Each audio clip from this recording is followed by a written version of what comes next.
Bonjour, bienvenue dans Femmes et Pouvoir, l'émission qui met en lumière des femmes qui savent lier pouvoir et féminité, mais surtout l'émission des femmes qui osent changer le monde.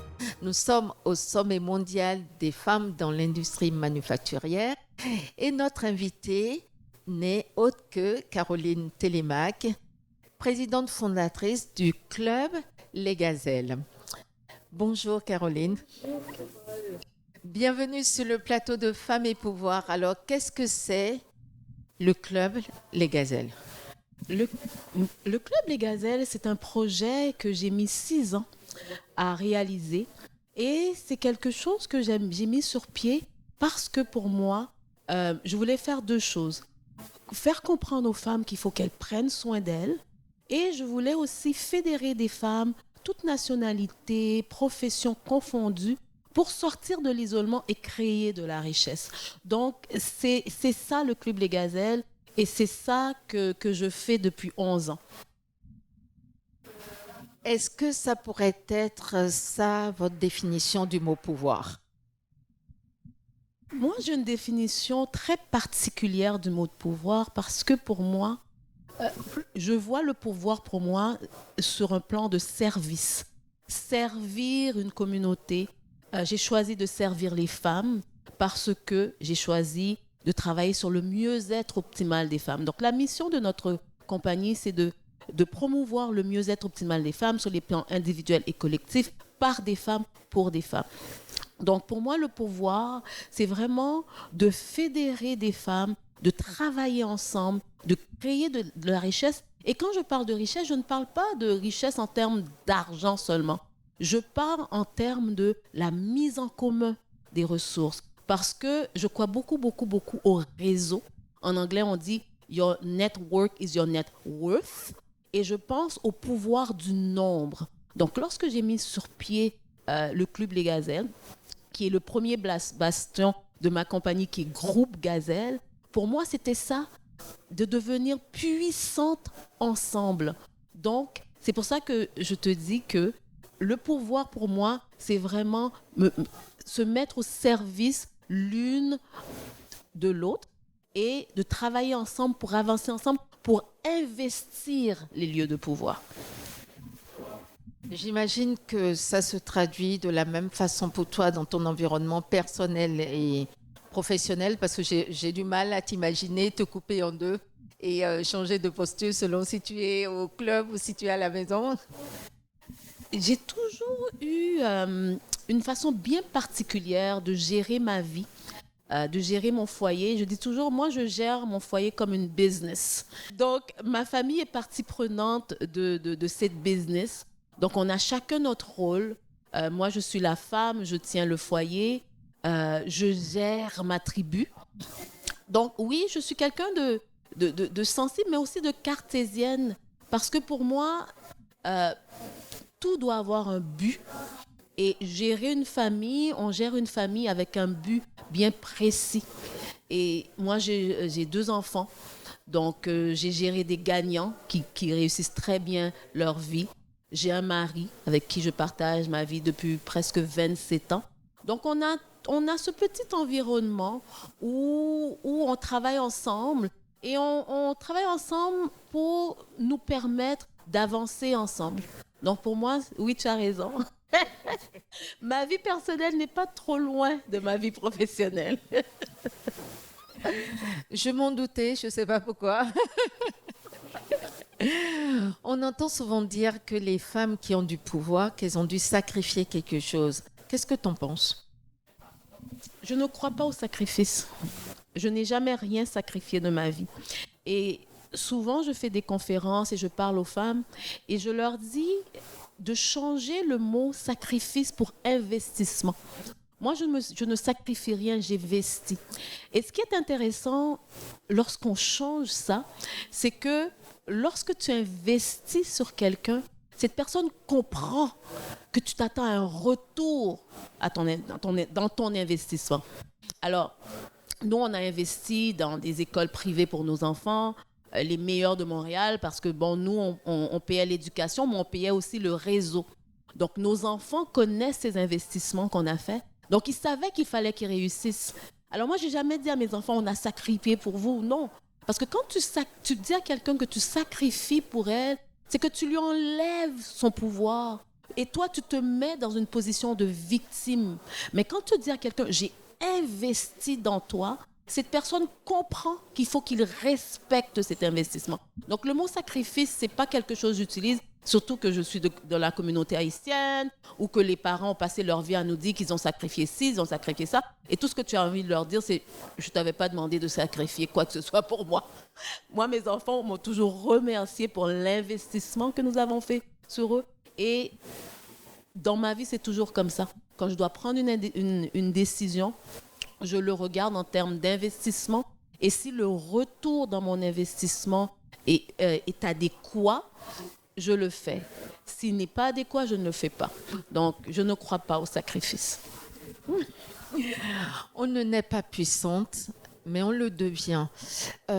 Quelle stratégie les femmes ou les jeunes filles pourraient être mettre en place pour accéder aux instances de décision? Par exemple, dans le club des gazelles, est-ce que ça fait partie des sujets dont vous parlez? Moi, je crois beaucoup à l'implication. Moi, j'ai un méga réseau parce que j'ai eu un père qui était très visionnaire. Nous sommes 4 filles. Et quand on est arrivé ici, notre père nous a dit 2 choses. 1, votre premier mari et votre diplôme. Tout bon papa haïtien. Et deuxièmement, vous devez, en créole, on dit, vous devez faire des gens. Ça veut dire vous devez sortir et aller au devant des gens. Donc moi, dès l'âge de 14 ans, j'ai commencé à bâtir mon réseau.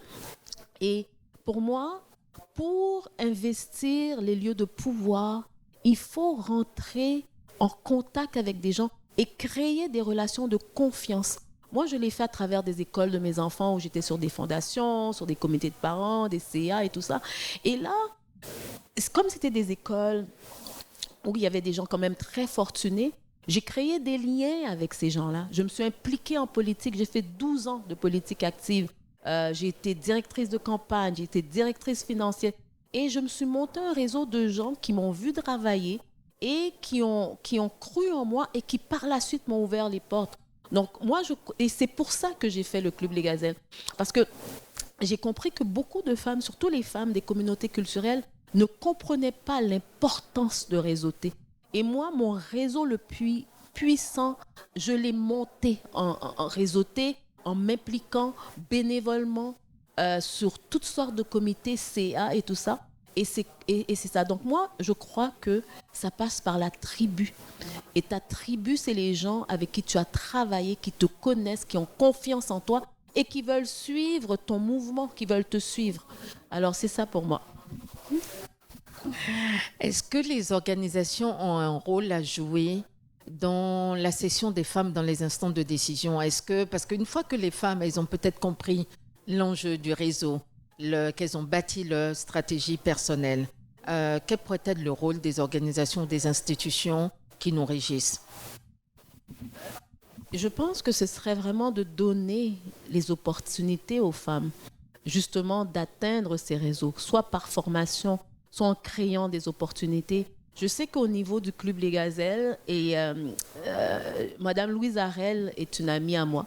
Et il y a plusieurs années, elle m'a rencontrée, elle m'a dit, tu sais Caro, j'aimerais ça qu'on travaille ensemble pour monter, pour former des femmes que moi je pourrais présenter pour des CA. C'est un projet qui est sur ma table à dessin. Je l'ai rencontrée dernièrement et je lui ai dit, écoutez Madame Harel, je vais vous appeler parce que nous sommes rendus là. Et je veux vraiment monter cette base, cette banque de candidates pour pouvoir... Parce que quand tu as quelqu'un comme Madame Harel qui présente quelqu'un, c'est pas n'importe quoi. Hein? Donc, nous, à notre niveau, en 2020, c'est là-dessus que je vais travailler. Que pensez-vous des quotas, de l'instauration des quotas? Est-ce que ça pourrait être un moyen? Mais je pense que malheureusement, nous sommes encore là. On n'a pas le choix. Si on veut atteindre la parité, si on veut vraiment avoir des femmes qui puissent investir les lieux de pouvoir, je pense que pour le moment, on n'a pas le choix que d'installer les quotas. Moi, je me dis, c'est une question d'opportunité. Tous les moyens sont bons. Donc, si ça prend des quotas pour nous permettre d'arriver où on doit arriver, mais alors ça prend les quotas. On va marquer une petite pause.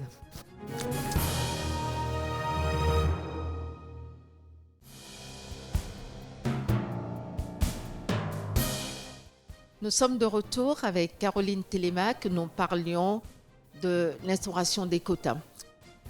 Caroline, est-ce que vous avez une phrase, une devise, un proverbe qui illustre vos propos ou vos engagements? Ma phrase, j'ai eu plusieurs à travers les années, mais ces jours-ci, moi je crois beaucoup dans la loi de l'attraction. Je crois aussi que tes paroles créent ta réalité. Je crois aussi que la foi te permet d'avancer. Et je donne même des formations sur la loi de l'attraction. Alors, ma phrase, ces jours-ci, c'est « You have got to believe that you deserve it ». Il faut que tu crois que tu le mérites. Et ça, c'était dans la conférence de Michelle Obama cette année. Il y a quelques mois, oui. Et quand elle a dit ça, je me suis dit, ah, vraiment, c'est ça pour moi. Donc, j'ai fait un petit poster avec, qui est sur mon bureau. Et ma phrase, c'est, You've got to believe that you deserve it. Est-ce que tu as un coup de gueule ou un coup de cœur? Est-ce que tu as quelque chose qui t'énerve vraiment dans la société ou dans le cadre professionnel? Ou est-ce que tu as quelque chose qui te fait vraiment plaisir et qui te donne envie d'aller encore plus loin? Au niveau des coups de gueule, je sais que je vais me faire lapider. Mais garde, comment dire, it is what it is. Moi, mes coups de gueule, c'est vraiment le syndrome de la victime. J'ai tellement horreur de ça. Ah, j'ai pas eu ça parce que je suis ci, je suis une femme, je suis une noire, je ne suis... Mon père nous avait appris une autre chose, c'est que toi, tu es responsable, tu es au volant de ta vie. C'est pas l'autre. L'autre, il est raciste, c'est son problème. L'autre, il veut pas et c'est son problème. Mais si tu fais ce que tu as à faire et tu le fais bien, tu vas finir par arriver où tu dois aller. Donc, quand je dis ça aux gens, les gens disent « Ouais, mais toi, Caro, tu es ci, tu es ça. » C'est pas vrai, je travaille très fort et j'ai travaillé très fort pour avoir tout ce que j'ai. Mais je me suis jamais laissée arrêter par la couleur de ma peau, par mon genre. Et je suis la personne qui arrive avec son marteau-piqueur et qui brise les barrières et qui fait ce qu'elle doit faire. Donc, pour moi, je pense qu'une des choses, c'est vraiment de croire en soi, belief, avoir la foi et d'essayer d'arrêter de se trouver des excuses. La vie n'est pas facile, hein? La vie n'est pas facile. Mais, comme je dis toujours, je vais le dire en anglais parce que je suis parfaitement... I always try to find my happy. J'essaie toujours de trouver l'endroit où je vais être heureuse. Donc, quelle que soit la situation, je cherche à cet endroit-là. Donc, l'idée, c'est de se dire, j'y crois, je veux y aller, il n'y a pas de barrière. Et s'il y en a, je vais soit les contourner ou les briser. Parce qu'à la fin de la journée, il faut que j'aie ce que je veux avoir. Est-ce que si tu étais un homme ou une femme d'État, lequel ou laquelle serais-tu et pourquoi? Ben écoute, je vais dire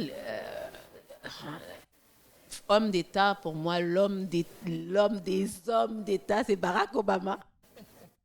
Moi, je suivais Barack Obama avant même que les gens connaissent Barack Obama parce que j'ai une autre personne qui a beaucoup influencé ma vie qui est Oprah Winfrey et qui avait présenté Barack Obama. Et quand je l'ai vu avec sa femme et tout ça, je me suis dit, ah, il faut que je suive ce monsieur.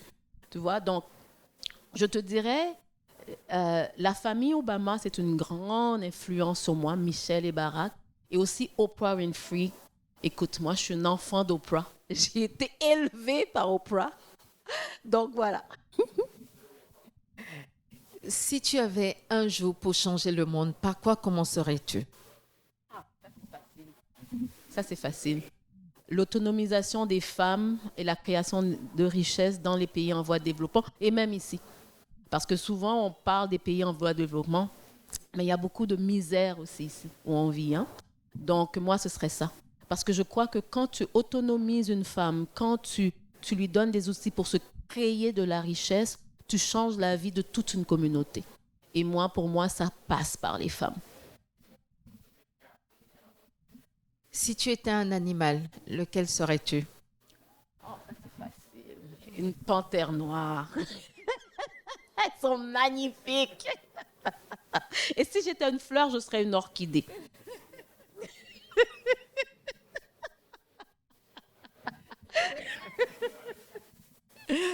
En préparant cette rencontre, on t'a demandé de venir avec une photo, un objet, quelque chose qui pour toi symbolise le pouvoir ou la féminité, ou le pouvoir tout court, ou la féminité tout court. Qu'est-ce que tu nous as apporté?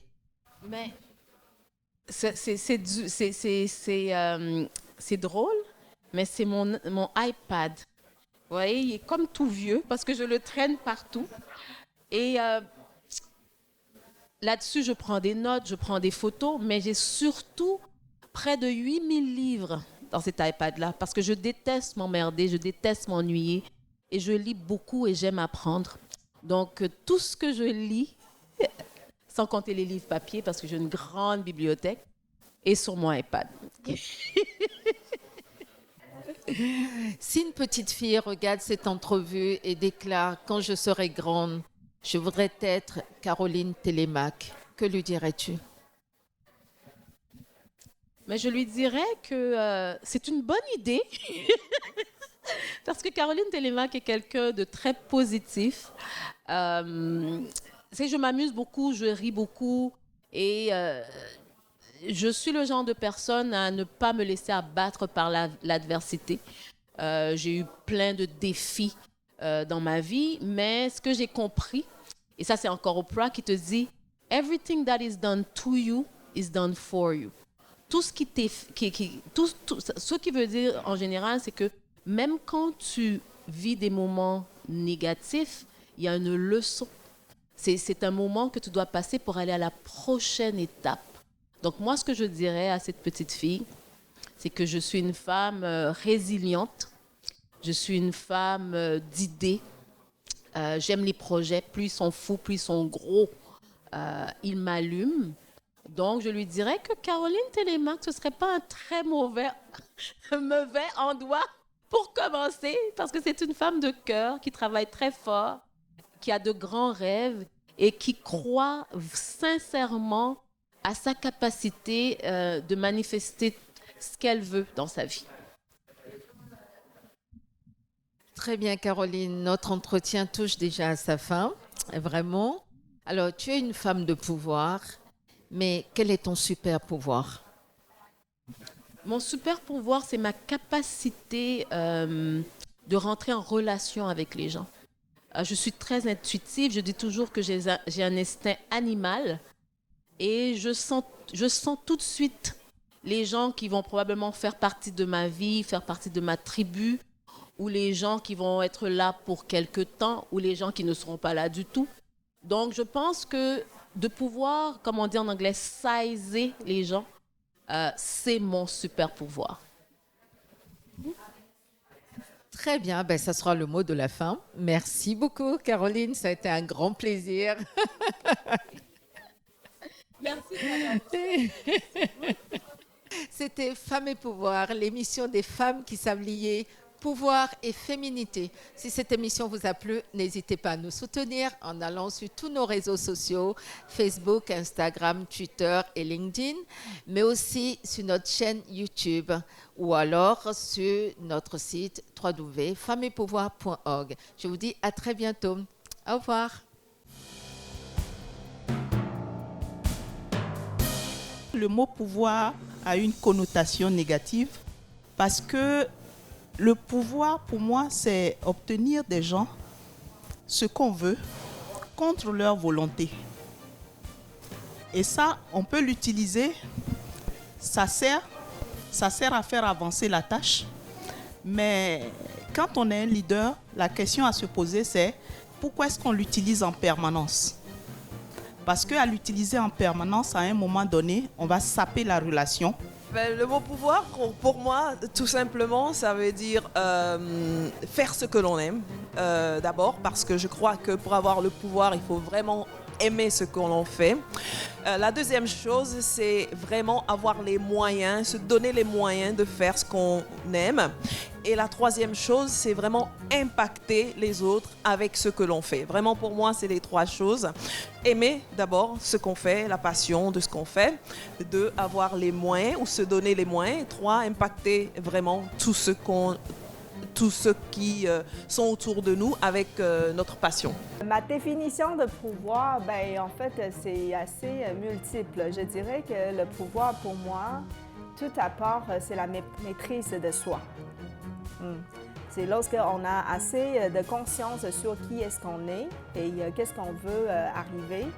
Et du coup, on arrive à mieux influencer les gens autour de nous de façon positive.